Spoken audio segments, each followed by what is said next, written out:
All right, guys, we're going to call this Jasper County Airport Commission meeting to order. We're going to call to order. I guess we've got the clerk's report. We covered on that advertising. You covered in compliance, yes, sir. Cool. And then roll call, Avery Cleveland. You, three of us. And then we're going to just, first item on the agenda, I guess everybody has it, is staff reports. And first issue is fuel trucks, new status, and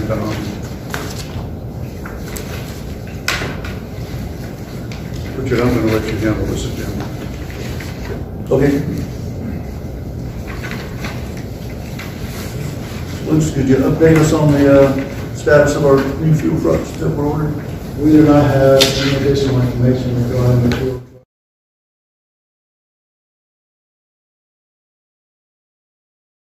Of 2025. We do not have an update. Okay. Did we email or call and ask for an update? We have. We do not have an update.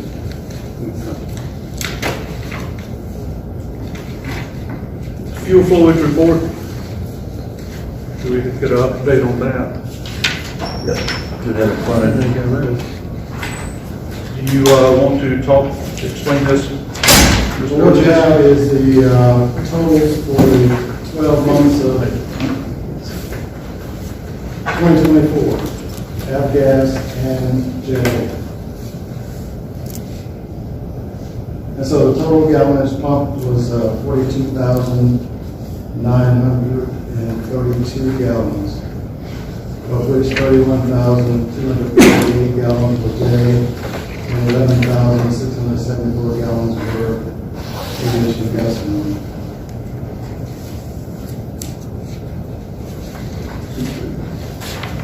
And you track the number, I know you list the number of transactions here, but I'm wondering what would be typically, say, the maximum number on a busy day, because there'll be days where you have none, there'll be days where you have one, and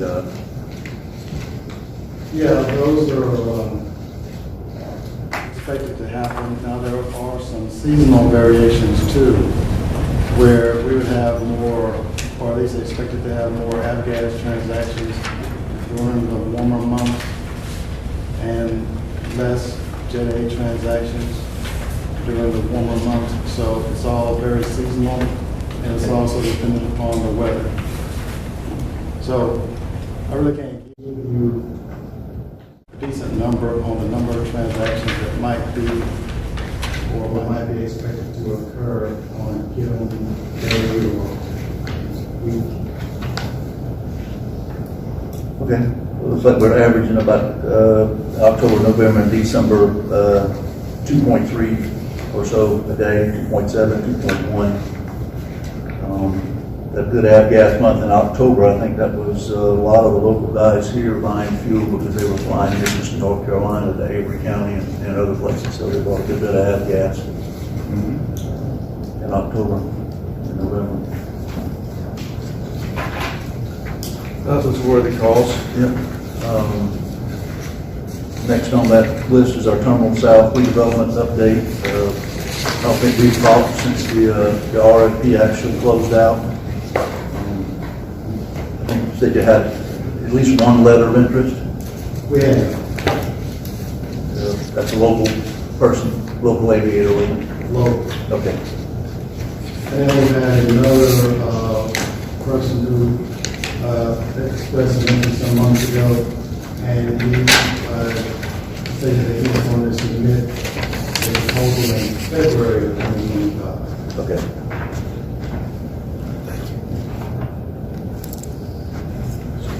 Good. Any update on our one-way expansion study?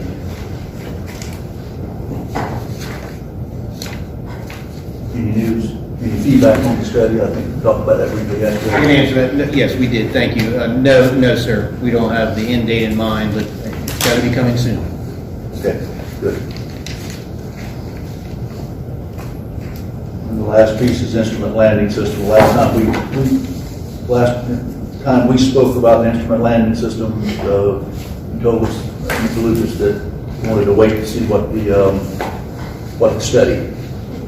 Yeah, the FAA would rather wait until there's some determination as to what we're going to do or not do with the runway. The FAA said that, or you said that?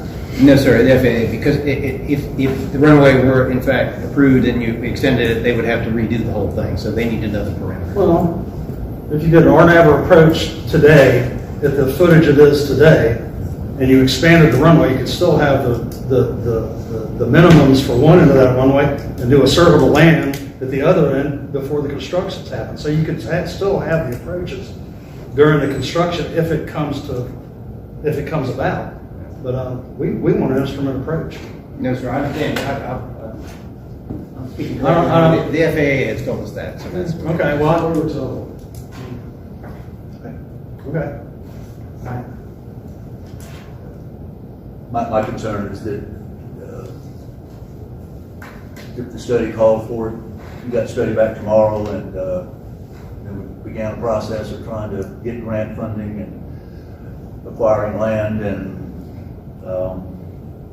Engineers up. engineering, and it took us, 5 years to get the 4,200 feet off the books and inactive, so. Mr. Dean, I can't speak for them, but I would assume that if it came back and if it were justified and if we came up with a way to fund it, then they would do something. Well, because it would take a 3-year construction project or something. So At least, yeah. But in the alternative, if it came back and it was justified and we couldn't pull the funding together, we'd be in the same spot, ready to go. Or it comes back and it's not justified, and that makes it real simple. I wonder if we could, it's needed, and the traffic flying in and out of there now with the Jasper on the ramp. And I came in the other day and it's needed now, and I think we should probably see if we can't find out, make a request of them to go ahead and let us start moving forward with it on at least one end that won't be changed in the development, because it's a safety factor, it really is. And then those high-speed planes coming in, they need instrument approaches. Mr. Chairman, I think the first step I'm going to do is ensure that that study gets finished and presented. Okay. I think we're close to that. Okay. So I think that would be a little easier than talking with the FAA about that. That's Okay. good, because it is needed. I've been in some events recently where it was a go, no go, and I had to go somewhere else, where we have the instrument. Mr. Lucas, he tells me that about once a week. And so he's doing the same thing, advocating for you, so Sweet. I feel like I've had more contact about the study, so I'll take it on myself to get that closed. Thank you.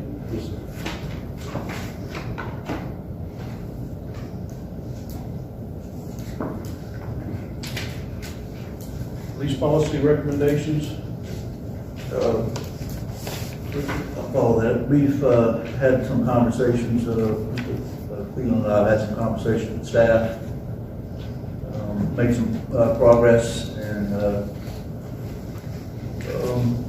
getting consideration of some longer leases than the 5 years that were originally being offered for existing hangars. Although we felt like we've made some progress, that the reality is that the hopes and wishes of the existing hangar owners are a long way away from where we are in our discussions. And put together a document for the different committee members here, commission members to take a look at. Wish we could have a little more time earlier to actually go over it, but the first part of it in your package should be there.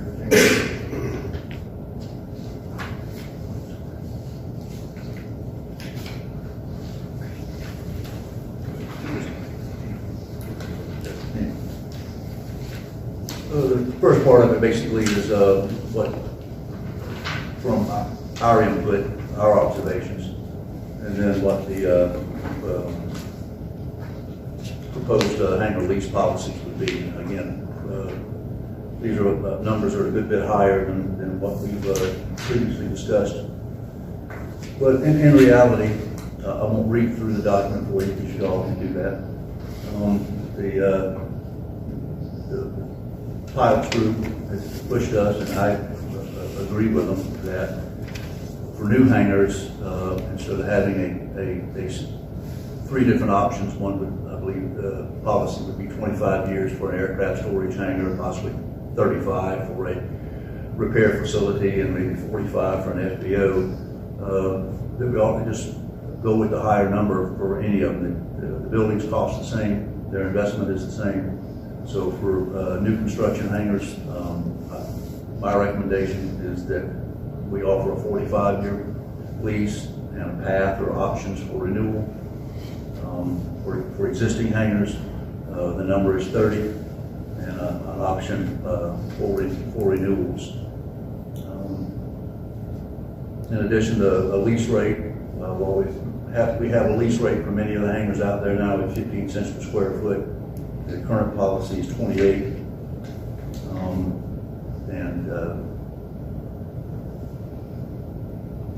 we don't believe that the 28 was arrived at by some scientific method or research to determine what a new rate should be. So my recommendation would be start with the 15 and then figure out where we need to be and what you can live with. And the third piece would be the ability to assign leases. That, as we discussed, that part of this process is that people invested in hangars, and for many, many years, hangars have been bought and sold. And folks feel like they need to protect the ability to do that, so that they have, if they're done flying because of age or because they're moving away, have some ability to recover their investment. I know that there can be complications with y'all's interpretations of the FAA guidelines, but I'm going to leave this document basically to stand on its own, and I'll cover a couple of other key points here. Since the introduction of the current lease policy, there have been no new hangars investment in the airport. And for folks that don't know, all the hangars that are there were privately constructed. No tax money went into all of the structures. Much of the rampway and the old legacy side of the field were actually paid by local hangar owners. They've made a tremendous effort in the airport. Accordingly, substantial improvements to hangars, existing hangars, have ceased for the very reason too is that hangar owners today, based on current lease policy, is that they're not inclined to invest money in improving hangars if they're going to lose it through a reversionary clause in the short term. The Federal Aviation Administration, based on which documents, which policies you read, do not appear to oppose a long-term lease and a path to renewal. There are clearly guidelines that they want you to follow, but they don't rule out, in my observation, an opportunity for a long-term lease and a renewal process. The other point is that privately owned and maintained hangars which pay property taxes and an annual lease simply do not impose an encumbrance or a burden on the airport or the county. Number 5, forcing the removal of a serviceable hangar does not improve cash flow for the airport or the county. And as I said earlier, encouraging the sale of privately owned hangars on the free market ensures that these assets, over time, it increases their value, and the result is you get a better tax flow. You get these things become more expensive, and you tax them at a higher rate. And prior to 2020, cooperative relationship between the airport management, aviators and the hangar owners fostered significant growth and self-sustainability. We continue to grow the number of operations, and that's what got the attention, I think, of the FAA and the state. played a significant factor in getting that $20 million back in 2014 to actually grow this runway and improve this airport. With that said, I don't know if you gentlemen have had time to look at this document, and you guys have encouraged us to make a recommendation to county council.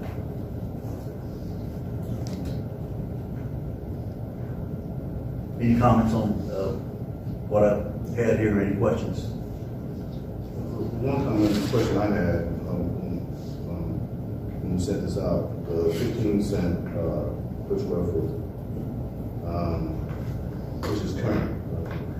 Current for many of them, but that, when we put in 28 cents for new leases, 2022 for new leases, but there are still hangars with leases out there that they're still paying 50. The only question I had, obviously everything has increased over the years, where, you know, the demographics of what matrix was used for that increase. I know you said it was very little explanation provided about what matrix was used for that increase, but obviously just based upon materials, cost of living, et cetera, there has to be some increase.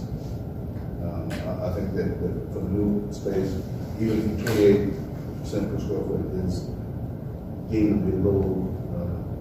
That's roughly 47% increase. Almost a doubling. So, but I mean, something has to be there. You know, I think one simple matrix would be just go around and look at what the average increase of construction costs, building costs over the last 5 years, which I think is something around about 18–19%. I did take a look at the consumer price index. There's a calculator where you can go in and put in an amount. I look back, I went back 10 years. I looked at 2014.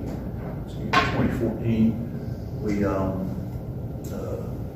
put in the 50 cents a square, and for November of 2024, that number would be 22 cents. If you back up another 10 years, that number would get you to about 28. So the 28 may be the right number. My point is that we didn't have an explanation or a survey or anything of that nature to give us guidance on where the 28 came from and if it was the right number. One critical point, it's a little bit hard to compare the hangar situation at Bridgeland versus surrounding communities, because Bridgeland is unique because the hangars are privately owned. And the owners are paying taxes on those hangars, they're maintaining those hangars, they insure those hangars, they pay the electric bill. So it's difficult to compare that to surrounding airports where almost all the hangars are publicly owned. And the people occupying the building have no additional costs.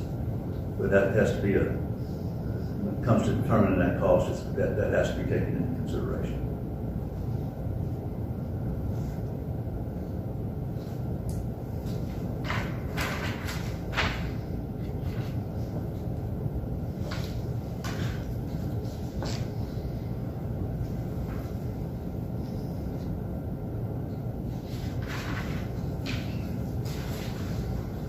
Those are the only questions that I had.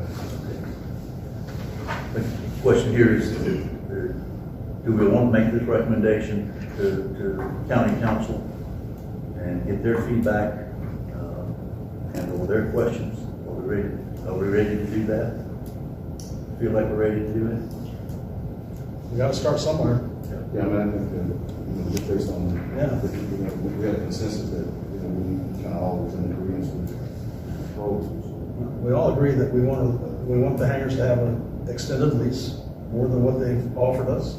And this amount that they've come up with might be correct for the right inflation at times, but you know how the economy does, it fluctuates year to year, it's not always the same. So the 28 cents is something we need to live with for right now, but that's apt to change. I mean, over the years.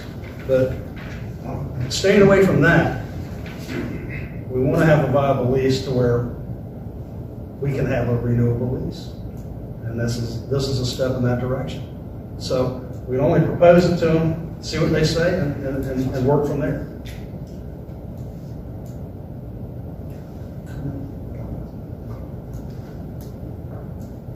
We did meet and we did start some conversations, and this is in acceleration to some of the conversations we were having, understandably. So if you want to put her to a vote, somebody's going to make a recommendation. Are there any more questions or comments? Mr. Chairman, I'm sorry. I didn't mean to interrupt. I'm sorry. Please. Well, then I make a motion that we adopt this agreement to propose it to the county council for them to look at it and either adopt it or kick it back to us and give us their recommendations or approve it. I'm second that motion. We have a motion and a second. Question, comment? I guess the question and comment has to stay up here. For the record, I didn't see a motion coming, that's why I was speaking, but I was going to say that I think that it's, and I don't vote, but I think it's a good thing to advance it because we've been at this a long time. And I appreciate you saying staff did give some effort into it. And so we'd like the council to be able to hear both of those things and move this along. Very good. Yeah, the staff did, we met and had a constructive meeting, and we reviewed that, and we're going to vote on it now. Okay, guys, no more question and comment. All in favor? Please show of hands. All right, the ayes have it. So we will forward this to you guys for presentation. Thank you. It's a good start. Yep.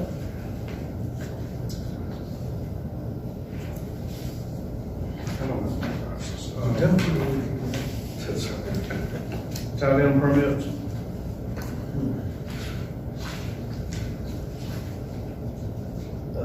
And Richard, does anybody have anything they want to say or ask Mr. Lucas about that? Well, I haven't had a chance to read its proposal for its once more rules and regulations that we seem to be bogged down with at the airport, that Claudine with. And to be honest with you, I know why this tie-down permit Terminal North ramp stuff came about. It's from the hurricane that we had came through the area, and we lost an airplane out on the ramp. The tie-downs broke. The airplane flipped over, totaled the airplane. And I think there's a viable cause of negligence on part of the airport. I think that we had fair warning that this thing was coming. We knew for days that this thing was coming. I know that the people around on the legacy end of the airport, which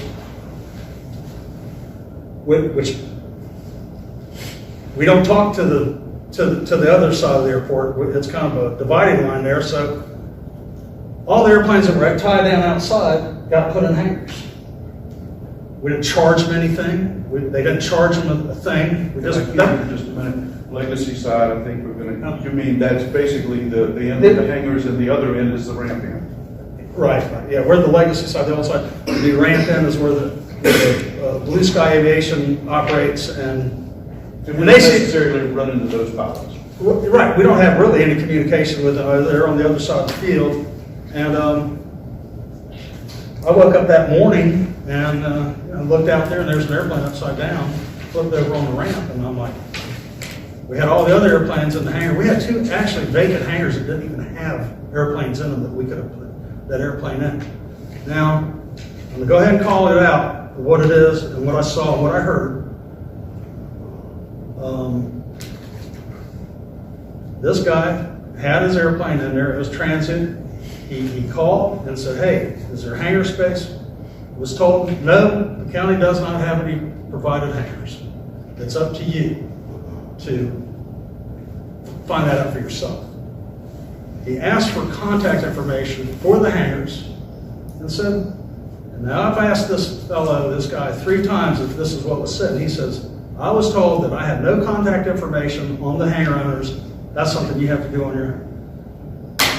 The airport manager could have picked up the phone and he could have made one phone call. One. He talks with Lee Logan or anybody else at that airport. He could have made one phone call and it has said, hey, we got hangar space. Lee even had space in his own hangar. But we had 2 empty hangars with nothing in it. We're going to put that guy's airplane in the hangar for the night or for 2 nights. No harm, no foul.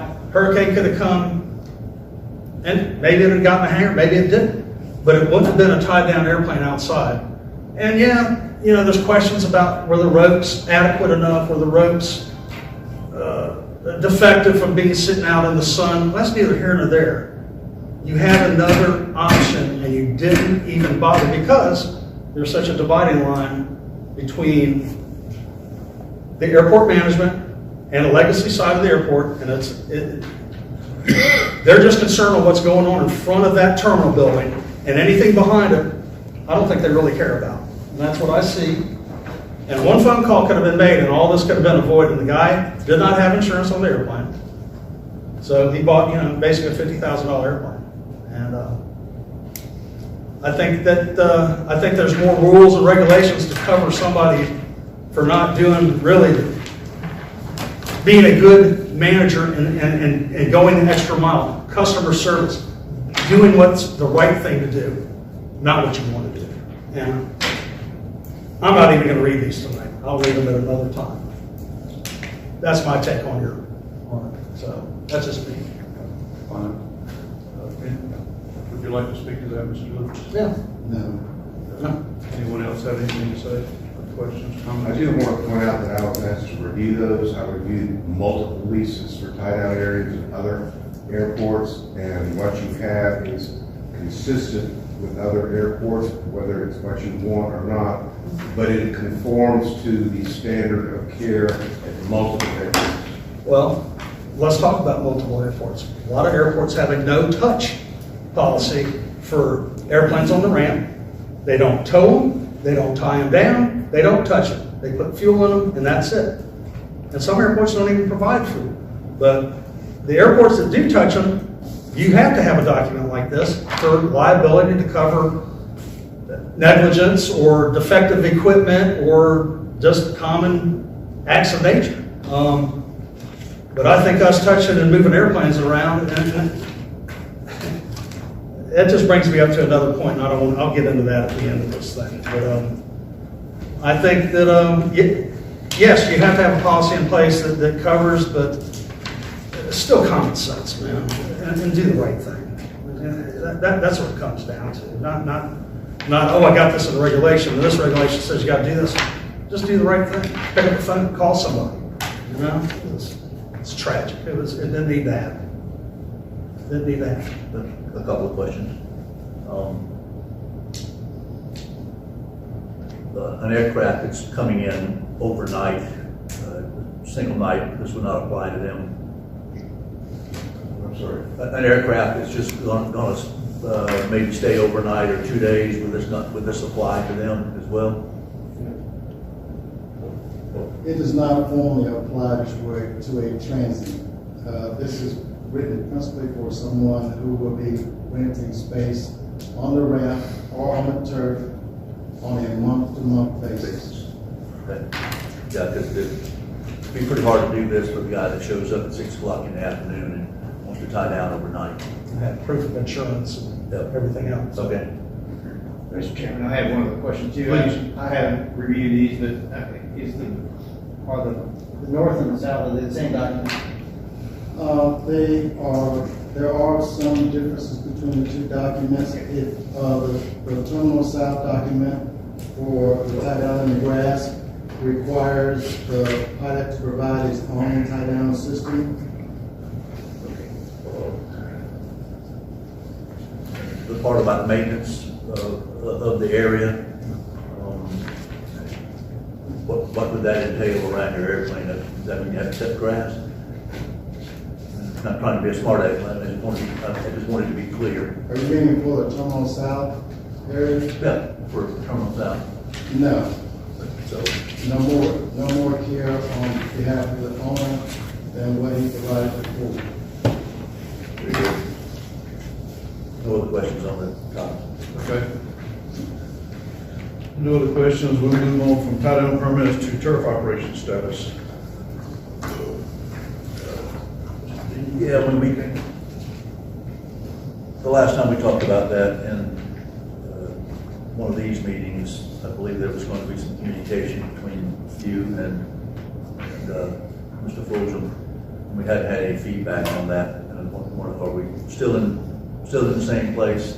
Yes, I've not made any progress on that due to the season. Okay. Apologize, Mr. Wolf. No,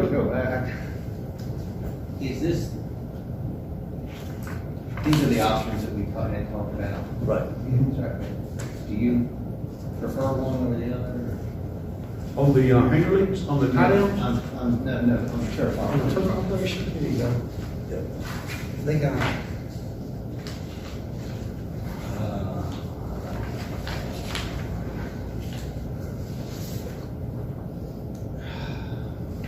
I mean, put you on the spot. It's okay, well, I've not made any progress on that, it's my fault, I apologize. We can do that, we'll get together. Yeah. One question that I had was that I believe that if you contacted the FAA, there would be the FISTO or someone would actually send someone down to assess that turf area that we were talking about and make recommendations for what needed to be done to make it acceptable to them. I believe the process, we've been through this with the FAA. Yeah, it depends on what it is that you're looking to. If you're talking about establishing a turf operations area that's intermittent, then that falls under the advisory circular 5300-13 fees. And that is an FAA requirement that the request goes directly to the FAA. And then at some point, the FISDO does come down and inspect the proposed area for said turf operations area. Now that's a different process than establishing an actual Charlotte turf runway. What I gleaned as a layperson, listening to the FAA was basically you tell us what you'd like to do and then we'll respond. Well, all it takes is a letter from the airport manager or the county administrator. We haven't even taken a step towards that direction. You know, we just talked about we're going to do this or do that. I think a letter to the FAA that we would like to propose a turf operation would be in good faith by the county that you want to move forward with this and do this. There's a letter right now that that's on the website that Danny sent out. When was this? September 15, 2020. And he's already written. It says in our rules and regulations that there's no grass operations adjacent to taxiway B. No access 8 runway 1836, the grass area adjacent parallel is not suitable for fixed base operations. And Andy, you cited, David cited, I don't know how the South Carolina Aeronautics Commission, the FAA, risk management's all CC'd to this. This is signed by Danny Lucas. I don't know. It seems like he's written what he wants, but we want a turf operation, and I think it ought to happen. The Glider Club uses it, other people use it, and it's being used today. Yes, sir. Can we make decide exactly what we want, make a formal request like we did a minute ago of the county?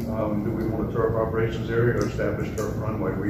And let's get this clear direction of what we want. That's where I was headed. Just make a recommendation. In your packet, there's documentation from the year 2022 and from the year 2023 regarding these 3 different proposals. And you can boil it down to a operating area under the advisory circular that I mentioned earlier, or it can be boiled down to an actual turf runway.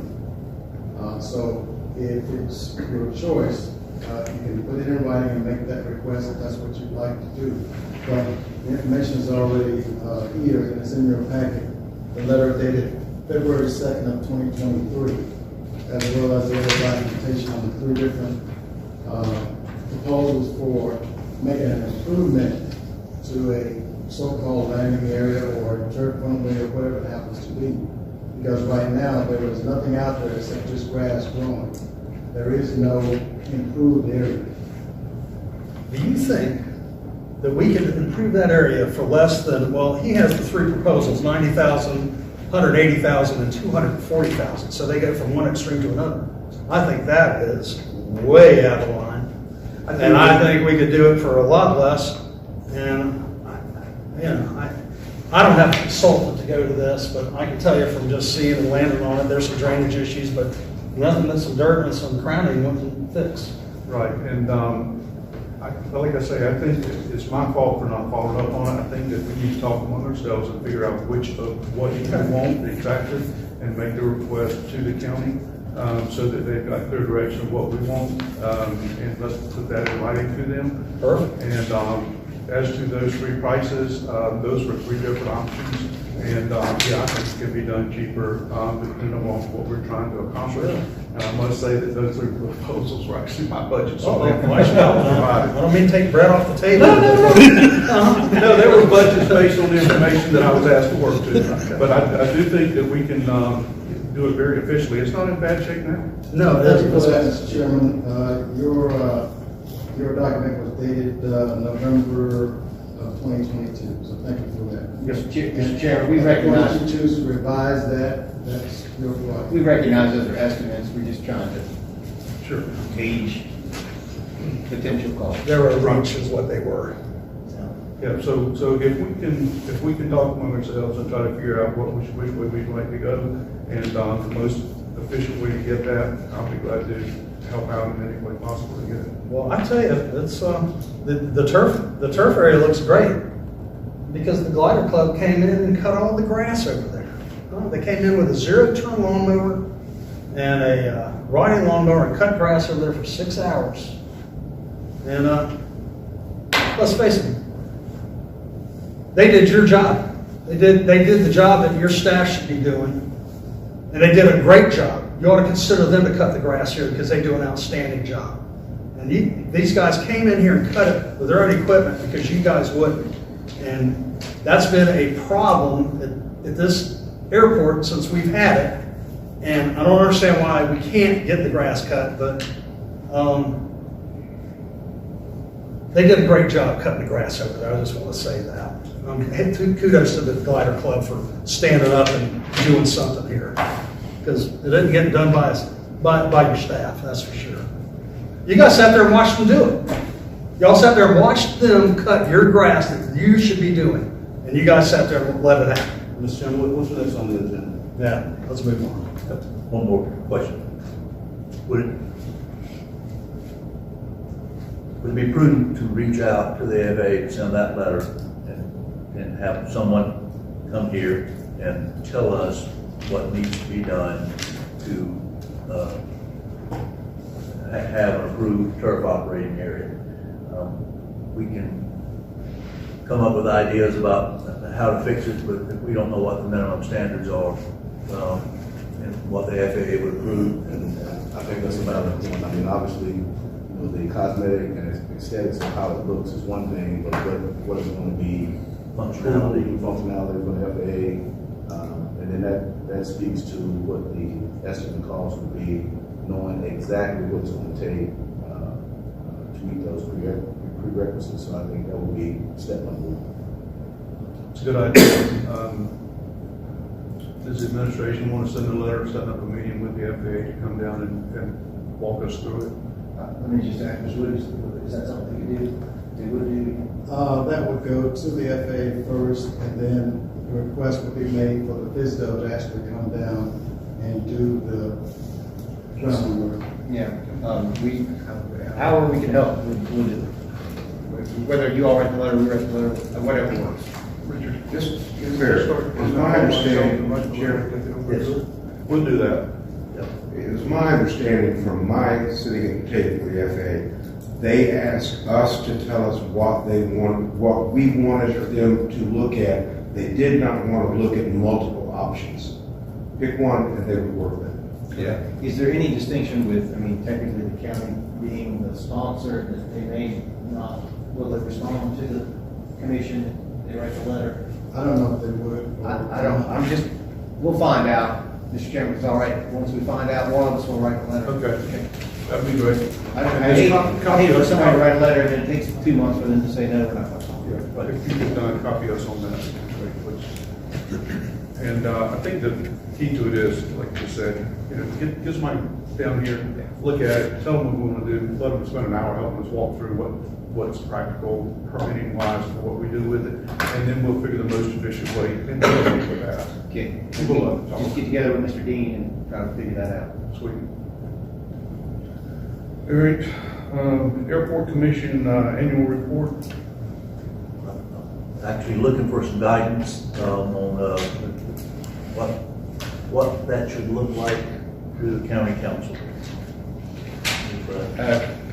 It's often a requirement in the board or commission to provide one. There's no guidance whatsoever as to what it contains, and so that is totally up to you. And you know, this is an inaugural one, so you can take the shot. We're happy to provide any data that we have to help you do that. It could be narrative, it could have figures in it, whatever you like. And then I'm sure the new county council would love to see it and love to see show progress and be able to chart that going forward. We're happy to help the staff if you want. If you need some clerical help putting something together, we're happy to do that. That's the only question I had on it, Mr. Chairman. All right. No other questions. Next item is Airport Commission meeting dates for 25.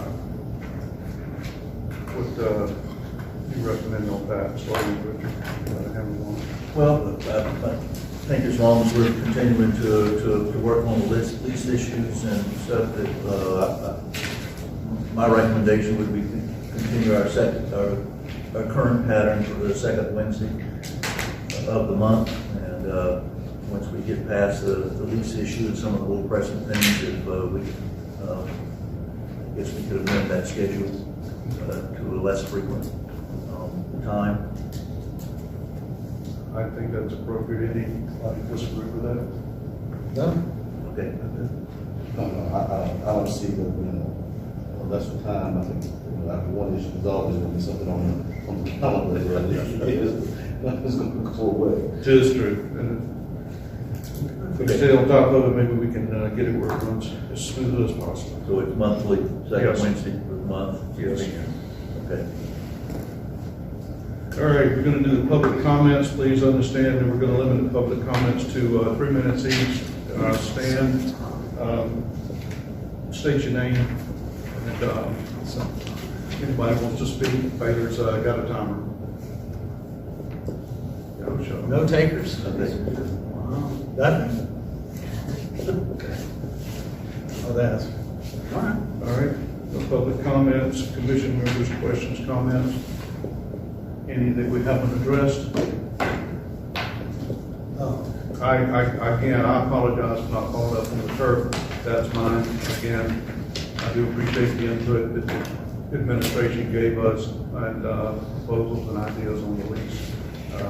We put a lot of work into it. It's very helpful. Mr. Chairman, I want to thank you, Mr. Dean, for our meeting. That was very helpful to you. I'm hoping we can do more of that in prep for these meetings. Certainly. I agree 100%. Thank you. All right, no other comments? I'm going to make a motion, or somebody's going to make a motion. Can I make a comment? I got a couple comments. I'd like to kind of go over a couple things that went on last year. I don't want to see it happen again this year with things. We need to work through a lot of problems that we have, and it hasn't gotten any better, really. We lost 2 members of our airport this last year. We lost Pete with the fuel farm, and we lost Steve Schmidt. And, the guys at the airport chipped together. We sent flowers to Steve's. Pete didn't have a service per se, but And we bid it on behalf of the men and women of the airport. We just try to do the right things at this airport and try to make it a good and viable, friendly airport to work at, like it always has been. And I don't think guys even, I don't know if the airport manager or anybody knew that we lost these couple guys. They've been there for years, and they were a big part of our community. And they need to be recognized. We can put Ridgeland on the map as doing good things. Casey Porter, during the hurricane crisis up in the upstate of South Carolina, North Carolina, he flew horse food, dog food, water, perishables for a couple weeks. That was never mentioned by the airport. No email went out from the airport manager. Is there anything we can do to help? Would you? The feed store provided free dog food. You know, the Jasper County could have sent some cases of water up there with this guy, and we could have the county could have looked good, and we're doing a job, we're doing stuff for the state, we're doing stuff for our community and the fellow man. Nothing ever happened, nothing. He was doing this on his own. We had no support from this airport, except the local pilots. That was it. Nothing from the staff of the airport. There were multiple pilots. There was Bill Hurd-Kirschman. Bill Hurd-Kirschman, well. Paul Manley as well. Oh, that's right. Yeah, Paul was doing it also. So it was three guys. It would have been good for the airport. That would have been a shot in the arm, but of course that's on the legacy side. So we're out of the loop with that. So we had a note go out last month that they're going to go up and down the runway, the taxiway, and clean the FOD, foreign object debris, on the runway. It's like, wow. Well, we had talked about that last year about purchasing. I thought that it'd be worthwhile to purchase a turbine blower or a power takeoff one on the tractor that can do 150 miles an hour and go down the runway a couple passes, go through, and call our guys over at Hunter and say, hey, if you guys do some night ops, come on over here with a Chinook and go up and down the runway 3 or 4 times from end to end. It happens at all airports. I did it at Allendale for years. They love to do stuff. They love to help support the other airports. That's our United States Army doing that. Our government that wants to help out. So this FOD thing that they come out with is a pull behind drag thing behind a car. And I kind of looked at it. I never saw an RFC for the purchase of it. It just kind of materialized. We didn't hear anything about it. Always ask if there's something in the works. Is there anything being purchased? Crickets. We don't hear anything. Then the FOD shows up. So how much was it? Where'd it come from? And did we pay a consulting fee for that also, or did you just randomly decide that's what you want to do? Mr. Chairman, the FOD machine that we have and that other airports have in South Carolina were purchased by the South Carolina Aeronautics Commission and passed out among the airports that requested the FOD machines. Wonderful. Does it do a suitable job? It does. Did you use it anywhere else besides the main runway and the main taxiway? Did you use it over on anywhere else in the airport? It has been used at the Ramp Charlie, Ramp Delta, Ramp Alpha, and Ramp Bravo in the past. Has it been moved through? Taxiway Alpha, Taxiway Bravo. Hold on a minute. Hold, I hear you. Don't repeat it to me. I heard you the first time. Okay? I can repeat it. There's so much gravel and dirt down there on the ramps between the hangars and everywhere else. That's why we suggested, we had mentioned getting a blower and use it so you could get a brown blower for $5,000 or $6,000 where it's a stand-up, and you could blow every taxiway, every ramp, even the runway with it. But you could enlighten us about things you have and haven't done, but you don't seem to want to do that with us. I don't want to do what we did last year because we got nowhere last year. So we did discuss last year possibly buying a blower like you just described. Did we make any progress on that? No, sir, we did not. I don't know when that came about, but I seem to remember me saying that going through the budget this year will be your best bet. And going through all those things and making recommendations. And that should start very soon, that should start. We probably need to rent one in intermediate time, or if there's someone else in the county, because it is a damage. We've got planes that are having having nicks and diminishing value of the propellers. You want to make the recommendation that I make a recommendation, we get it done even if we have to rent something, because my plane, I know there's a plane in Dennis's shop right now that's got a composite prop on it, and it's getting damaged from what it's picking up. So, Mr. Chairman, yes, sir. so do we have a FOD, a designated FOD program? So FOD, in the aviation world, FOD is an issue, even when you start talking about blowing, from running an airport, where you blowing it to, because blowing just moves far from one location to the other.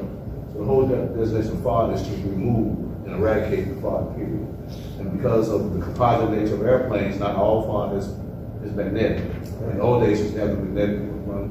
So there's so many different, the most proven way is to, when we did wrinkle, you line everybody up on a line, and you walk FOD and you pick it up. And everything goes. Because a blower is actually counterproductive because you're only moving it around. The whole thing about FOD is to eliminate it. So I think what needs to happen here is that we need to devise a airport FOD program and have a particular FOD method of how we're going to eradicate it. Because there are a lot of ideas, but none of them seem to be true to a FOD program. I agree, and if I may,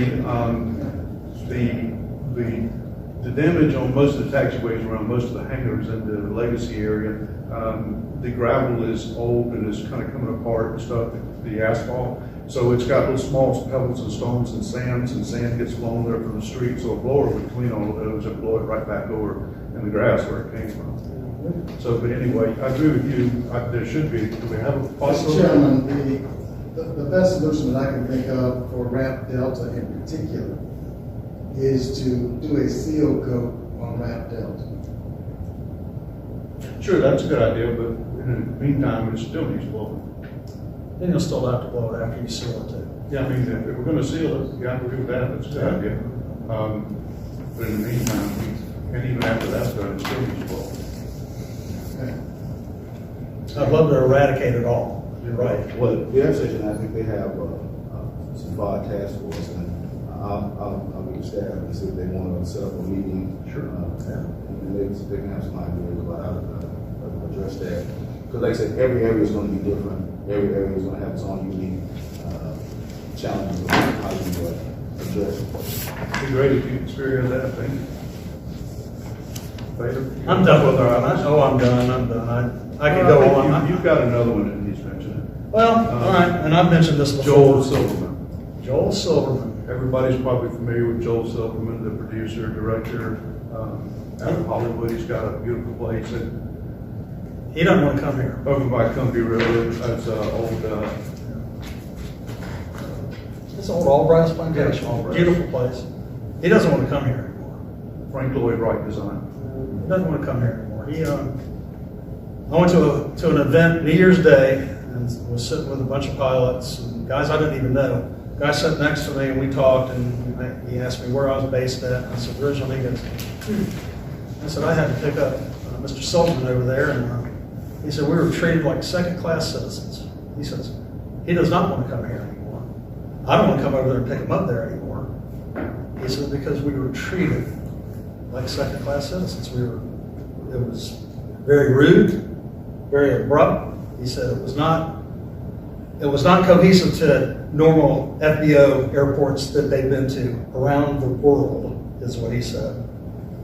And I said, well, we got growing pains, we have things going on over there. He said, well, there's no reason for it to be the way it is. 5 minutes later, I was wearing a hat, and this guy recognized my hat, and he said, do you fly out of Richmond? I said, yes. He said, you have major problems over there. He says, we have people that have flown there, and he works for a big charter company, and I'm not gonna mention the name, but he says, there's problems, and he says,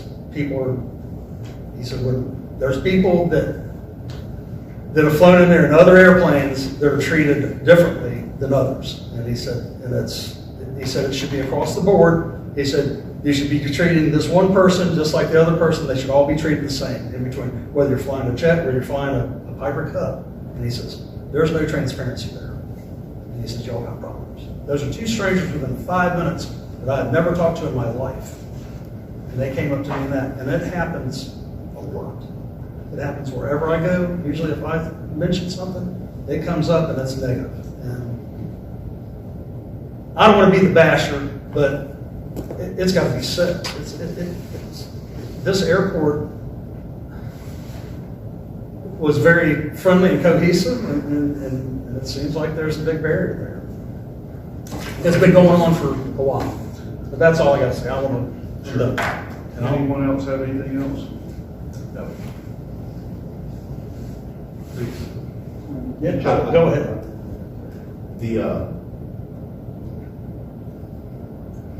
The enemy of resolution is people. And, you know, we can constantly talk about problems. And this is one. Our job is resolution. And I think we are counterproductive anytime we talk about an issue that we haven't predetermined what the resolution is. I can say the carpet is dirty all day long, but if I don't have a method to clean the carpet, I'm just speaking the obvious. I think we're wasting our time and the public's time discussing issues that we are not prepared to resolve. So I think for this commission, if we're going to have comments that are negative in nature, we should only have those comments when we have a resolution for them, when we have an idea of how to fix them. And the only way that we can fix anything is to be cohesive with our staff. That's a two-way street. I will say that, I forget exactly how it's worded, but Lord, grant me the wisdom to know those things I can and cannot change, and those things, the strength to change those that I may. And there's an answer to your question, and I think everybody else up here knows what it is. And it's just it's going to have to keep getting out to the council until the council changes our problem. Yep. Or the administration changes our problem. I think that's the serenity prayer. Okay, thank you. Eric, is there anything else? Motion to adjourn.